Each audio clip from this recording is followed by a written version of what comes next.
ವಿದ್ಯಾರ್ಥಿನಿ ನೇಹಾ ಹಿರೇಮಠ್ ಅವರನ್ನ ಕಾಲೇಜಿನ ಆವರಣದಲ್ಲಿ ಬರ್ಬರವಾಗಿ ಕೊಲೆಗೈದ ಕೊಲೆಗಡುಕನನ್ನ ಉತ್ತರ ಪ್ರದೇಶ ಸರ್ಕಾರದ ಮಾದರಿಯ ನಿರ್ದಾಕ್ಷಿಣ್ಯ ನೇರ ಕ್ರಮಕ್ಕೆ ಆಗ್ರಹಿಸಿ ಭಟ್ಕಳದ ವಿಶ್ವ ಹಿಂದೂ ಪರಿಷತ್ ಸಂಘಟನೆ ಹಾಗೂ ಭಟ್ಕಳದ ಭಾರತೀಯ ಜನತಾ ಪಾರ್ಟಿ ವತಿಯಿಂದ ಭಟ್ಕಳದ ಸಹಾಯಕ ಆಯುಕ್ತೆ ಡಾ ನಯನಾ ಎಂದ್ರವರ ಮೂಲಕ ರಾಜ್ಯಪಾಲರಿಗೆ ಮನವಿ ಸಲ್ಲಿಸಿದರು. ಈ ಸಂದರ್ಭದಲ್ಲಿ ಮಾಜಿ ಬಿಜೆಪಿ ಶಾಸಕ ಸುನಿಲ್ ಬಿ ನಾಯಕ್ ಮಾತನಾಡಿ, ಕಾಂಗ್ರೆಸ್ ಸರ್ಕಾರ ಬಂದ ಮೇಲೆ ಇಂತಹ ಕೊಲೆ ಪ್ರಕರಣಗಳು ಅತಿ ಹೆಚ್ಚಾಗಿ ಕಾಣಿಸಿಕೊಳ್ಳುತ್ತಿದೆ. ಇದಕ್ಕೂ ಹಿಂದೆ ಬಿಜೆಪಿ ಸರ್ಕಾರ ಇದ್ದ ಸಂದರ್ಭದಲ್ಲಿ 5 ವರ್ಷದಲ್ಲಿ ಕೊಲೆ ಪ್ರಕರಣಗಳು ಗಣನೀಯವಾಗಿ ಕಡಿಮೆಯಾಗಿದ್ದವು. ಇಂತಹ ಪ್ರಕರಣಗಳಿಗೆ ಕಾಂಗ್ರೆಸ್ ಸರ್ಕಾರ ಸಂಪೂರ್ಣ ಸಹಕಾರ ನೀಡುತ್ತಿದೆ.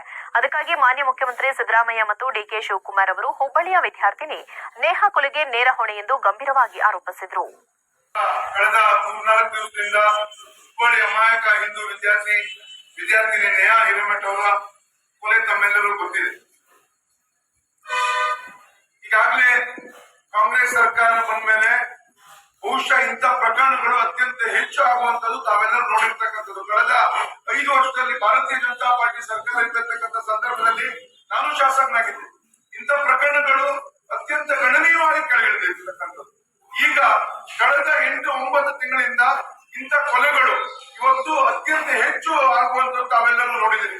ಇದಕ್ಕೆ ಸಂಪೂರ್ಣ ಸಹಕಾರ ಕೊಟ್ಟಿರ್ತಕ್ಕಂಥದ್ದು ಕಾಂಗ್ರೆಸ್ ಸರ್ಕಾರ. ಇದನ್ನ ಸಂಪೂರ್ಣವಾಗಿ ನಾನು ಹೇಳಿಕ್ ಬಯಸ್ತೇನೆ.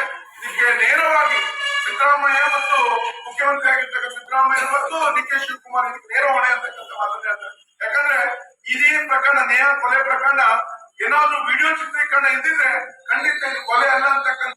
ಈ ಸಂದರ್ಭದಲ್ಲಿ ಬಿಜೆಪಿ ಮಂಡಲಾಧ್ಯಕ್ಷ ಲಕ್ಷ್ಮೀನಾರಾಯಣ್ ನಾಯಕ್, ವಿಶ್ವ ಹಿಂದೂ ಪರಿಷತ್ ಸಂಘಟನೆಯ ಶಂಕರ್ ಶೆಟ್ಟಿ, ನಿವೃತ್ತ ಮಾಜಿ ಯೋಧ ಶ್ರೀಕಾಂತ್ ನಾಯಕ್, ಗೋವಿಂದ್ ನಾಯಕ್ ಸೇರಿದಂತೆ ಇತರರಿದ್ದರು. ವರದಿ ಲೋಕೇಶ್ ನಾಯಕ್, ವಿವಿಸಿ ನ್ಯೂಸ್, ಭಟ್ಕಳ.